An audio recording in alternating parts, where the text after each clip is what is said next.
Al Pacino reached into the inside pocket of his jacket, produced a folded piece of paper, and without looking at Jimmy Fallon or the cameras or the audience, began to read aloud.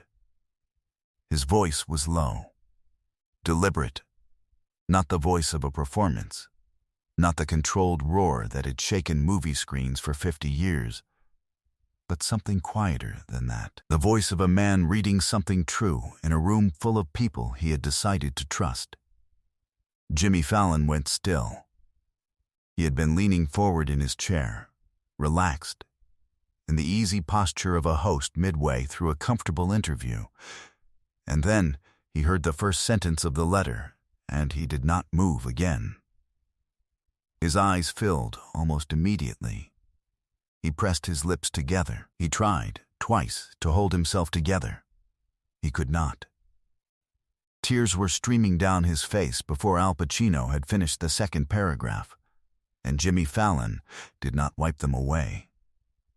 He just sat and listened, the way everyone in that studio sat and listened, 300 people in complete silence, not one of them moving, not one of them making a sound. As one of the greatest actors who ever lived read a letter he had been carrying in his jacket pocket for 31 years. By the time Al Pacino reached the last line, there was not a dry eye in the building. It was a Tuesday evening taping.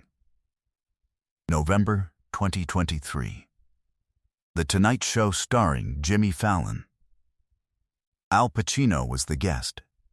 A living legend at 83 years old, one of the 2 or 3 actors in the history of American cinema about whom the word genius is not an exaggeration, but simply an accurate description. 2 Academy Awards, 8 nominations, a career spanning 6 decades, from the South Bronx to Broadway to Hollywood and back again. A body of work so large and so varied and so permanently embedded in the culture that entire generations of actors had grown up studying his choices the way medical students study anatomy. The audience gave him a standing ovation the moment he appeared. Not a polite one, the kind that begins before the applause is organized, when people rise simply because their bodies understand that something significant has entered the room. Al Pacino received it with the particular grace of a man who has been receiving standing ovations for 40 years and has never quite gotten used to them. A small nod, a hand raised briefly, a half smile that was more private than public. He settled into the guest chair, and the interview began. They talked about his new film, about the craft of acting, about what it meant to have been doing this work since the early 1960s. He was thoughtful and funny and completely present, the way great actors are always present, with a quality of attention that makes you feel, even watching through a screen, that you are the only person in the room. The audience was rapt. Jimmy was delighted. The band played softly and the studio was warm and everything was easy and flowing. Then, in the middle of the second segment, Jimmy Fallon said, "I heard something recently, Al, about a letter you've been carrying for a long time, and I asked if you'd be willing to share it tonight." Al Pacino looked at him for a moment. Something moved across his face, not reluctance, not quite. Something more like the expression of a man deciding whether the moment is right, whether the room deserves it, whether he is ready. He reached into his jacket. The paper he produced was folded into quarters. The creases were deep and worn, the paper slightly soft at the fold lines, the way paper becomes when it has been opened and refolded many hundreds of times over many years. He unfolded it carefully, with both hands, smoothing it flat against his knee.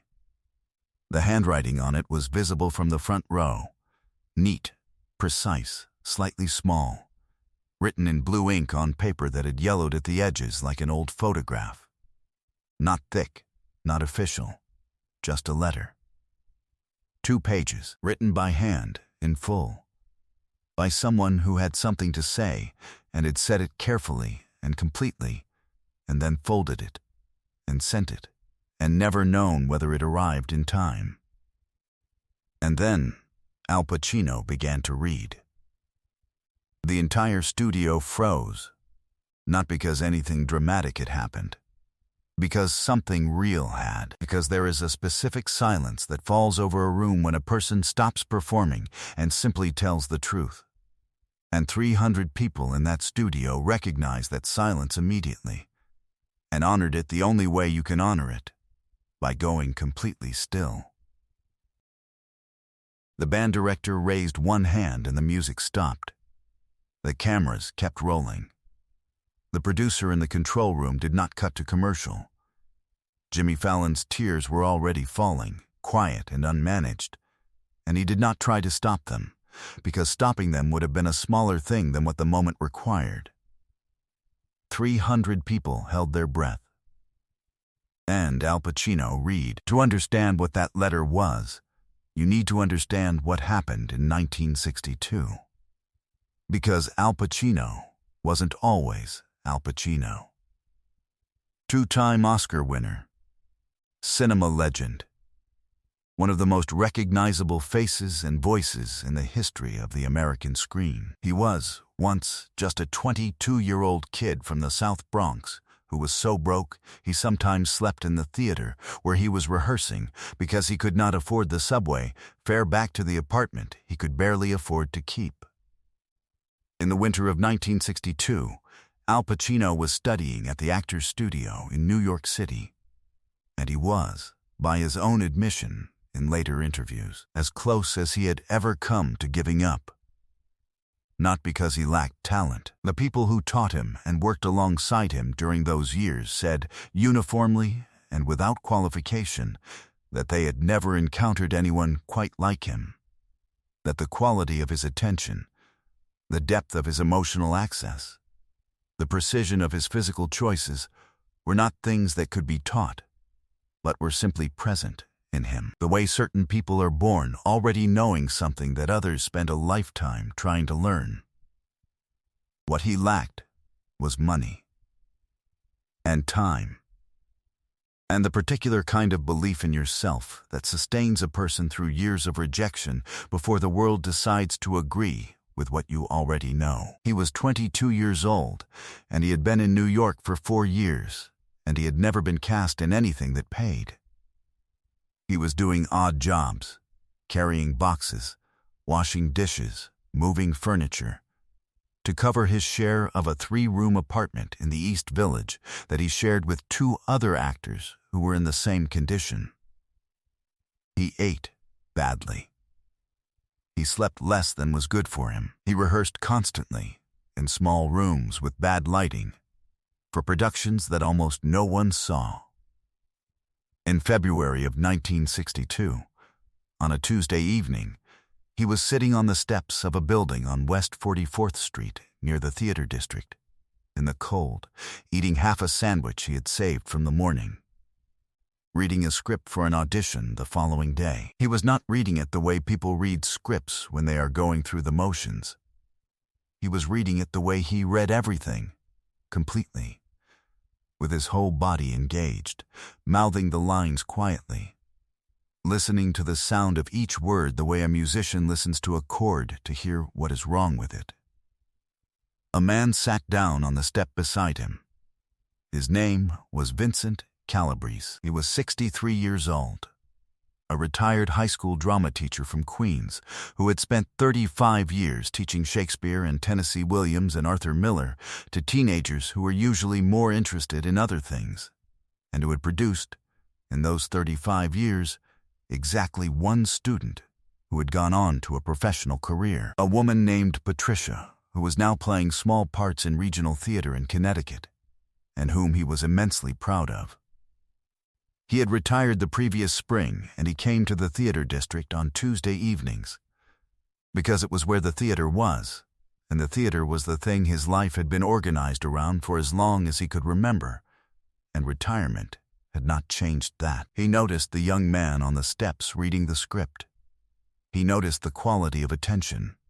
He noticed the way the young man's lips moved, not mechanically, but with the specific rhythm of someone for whom language is physical, for whom words have weight and temperature and shape. He said, "What are you reading?" Al Pacino looked up. He told him. Vincent asked what the audition was for. Al Pacino told him that too. And then, because he was 22 years old and had been alone with his ambition for a very long time and was hungry in more ways than one, he asked Vincent what he had done in the theater. They talked for 2 hours on those steps in the cold. About acting. About what it required. About the difference between technique and truth. And why so many technically accomplished actors never quite arrived at the second thing.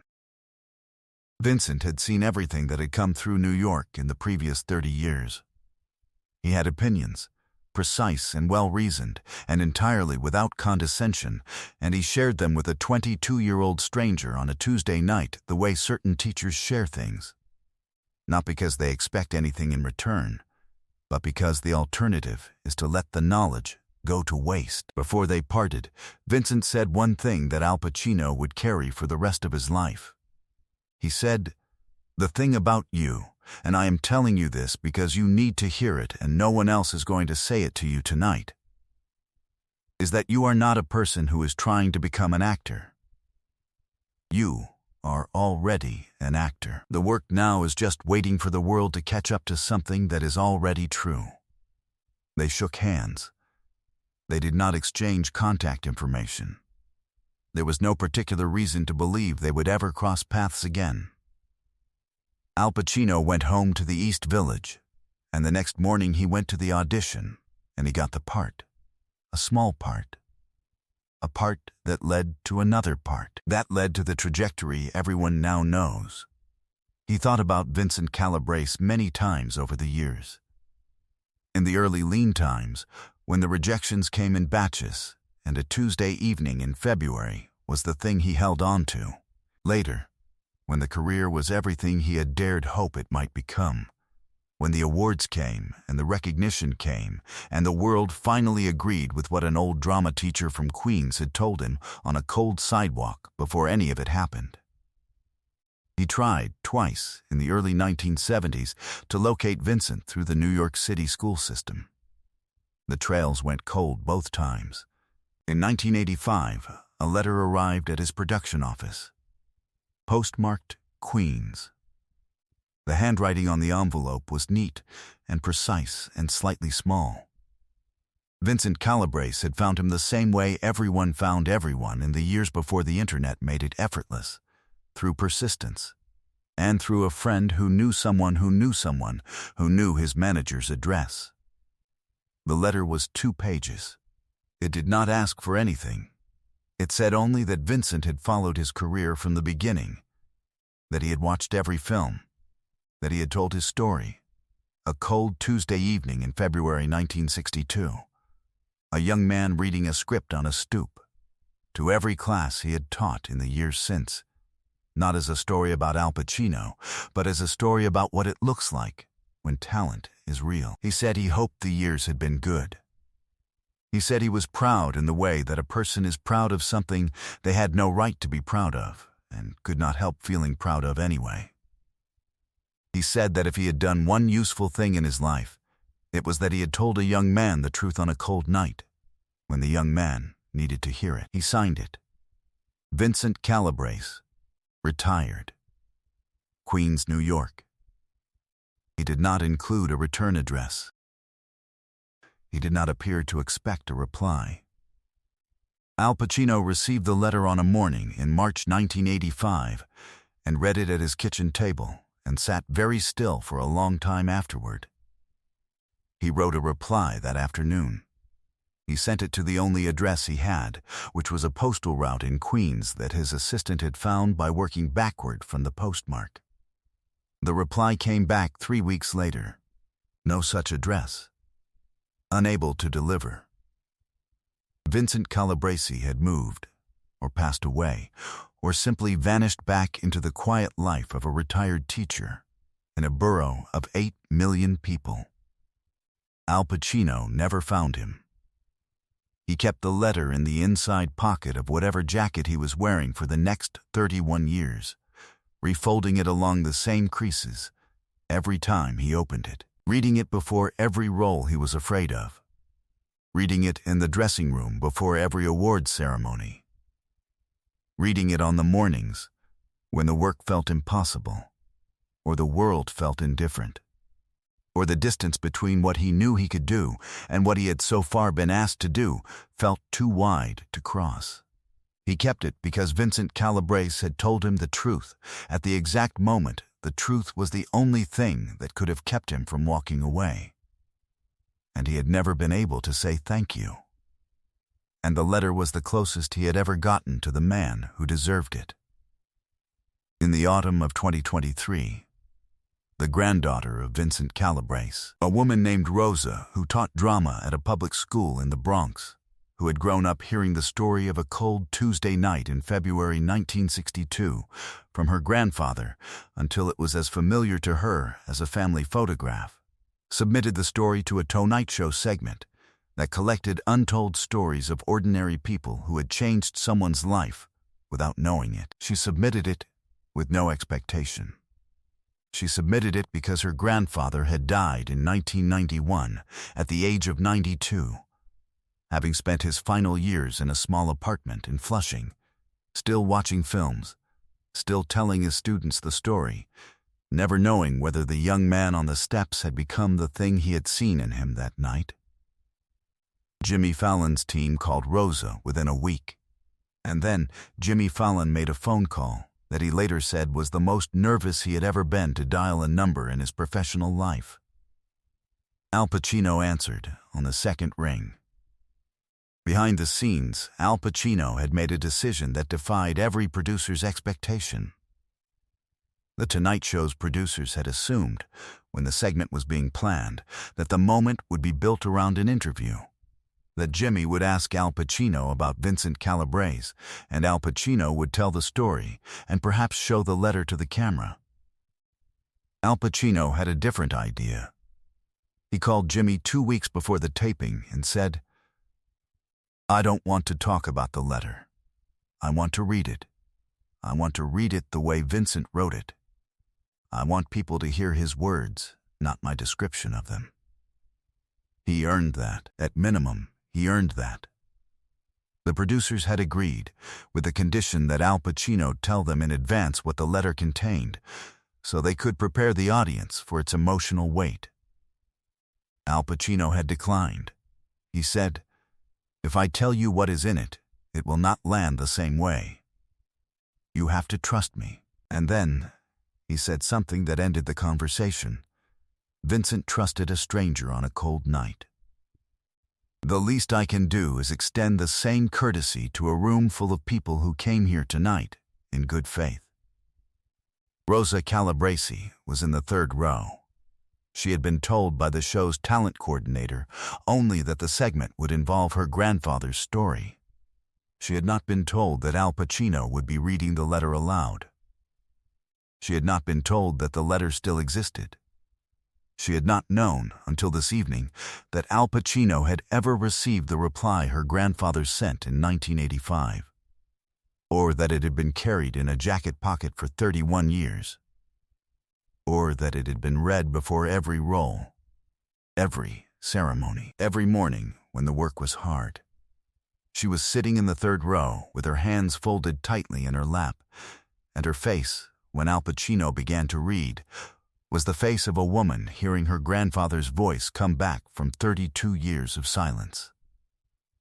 Now the studio understood everything.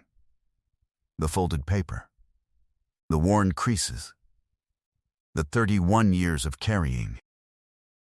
The cold Tuesday evening in February 1962, on a stoop on West 44th Street, when a retired drama teacher from Queens sat down beside a 22-year-old stranger and told him the truth, and then disappeared back into the ordinary world, not knowing that the truth had held. Al Pacino finished reading the final paragraph of the letter. His voice had not broken. He had read it the way he had always read it, clearly, carefully, giving every word its full weight, the way a great actor gives every word its full weight, not performing the emotion, but inhabiting it so completely that the emotion becomes indistinguishable from the reading. He folded the letter back along its creases. He held it for a moment. Then he looked up, for the first time since he had begun.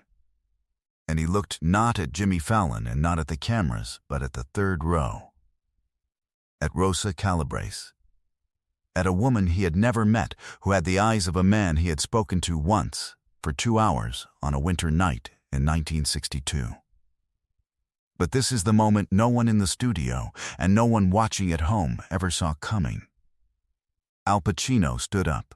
Slowly, deliberately, he stepped around the guest chair and walked to the edge of the stage, and he came down the 3 steps into the audience, and he walked to the third row, and he stood in front of Rosa Calabrese with a letter in one hand, and he held it out to her. She looked at it. She looked up at him. Her eyes were full. He said, "This belongs to your family. It always did. I was just keeping it safe until I found you." Rosa Calabrese's hand came up to her mouth. She shook her head slowly. She said, her voice barely above a whisper, caught perfectly by Al Pacino's lapel microphone, "He never thought you remembered him." Al Pacino's jaw tightened.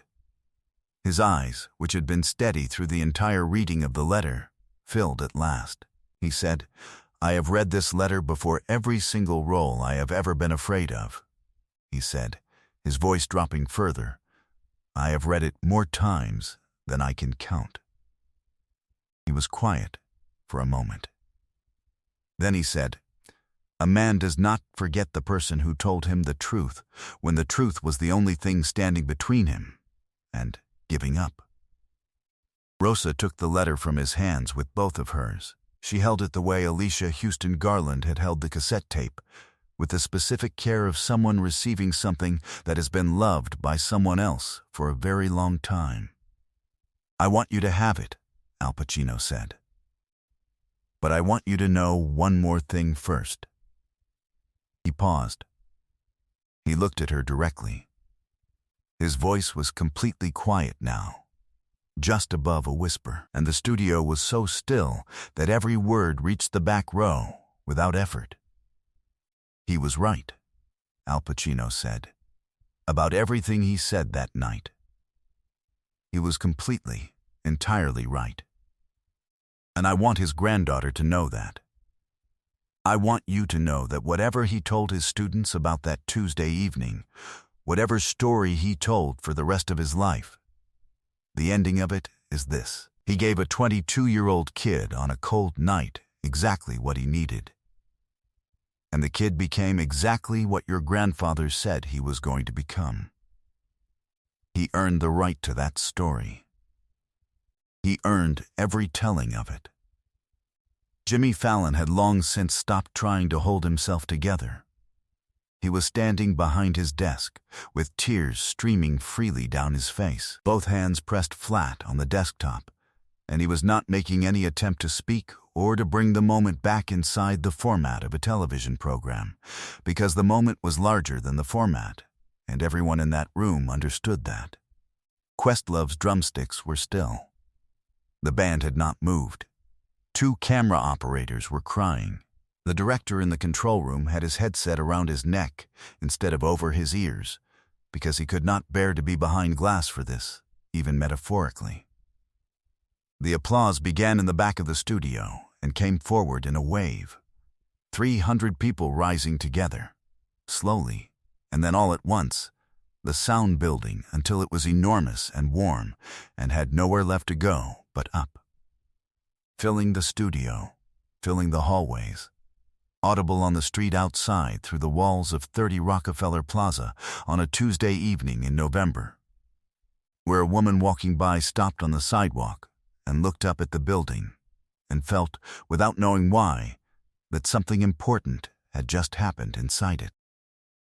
Al Pacino stood in the third row with Rosa Calabrese, and she held the letter in both hands, and neither of them spoke for a long time. They did not need to. The letter had said everything. It had been saying everything for 31 years. It was only now, finally, in the right hands. Rosa Calabrese flew home to the Bronx that same night, with the letter in the inside pocket of her coat, pressed against her chest, in the same position it had occupied in Al Pacino's jacket for 31 years. She framed it the following week and hung it in her classroom at the public school in the Bronx where she teaches drama. It hangs beside the whiteboard, where her students can read it from their seats. She does not tell them whose letter it is on the first day of school. She waits until the third week, when the students have begun to understand what the class is actually about. Then she tells them the whole story. The cold Tuesday night. The stoop on West 44th Street. The 2 hours. The one sentence that held a young man together long enough for the world to catch up to what he already was. Every year at least one student asks her, "Do you think your grandfather knew? Do you think he knew what that night meant?" She always gives the same answer. She says, "He knew it mattered. He just didn't know how much." And that is true of most of the important things we do for other people. We do them without knowing. We trust that they land. Al Pacino sent Rosa a letter of his own the week after the taping. Handwritten, 2 pages, blue ink. She has not shared what it says. She keeps it in the same frame as her grandfather's let.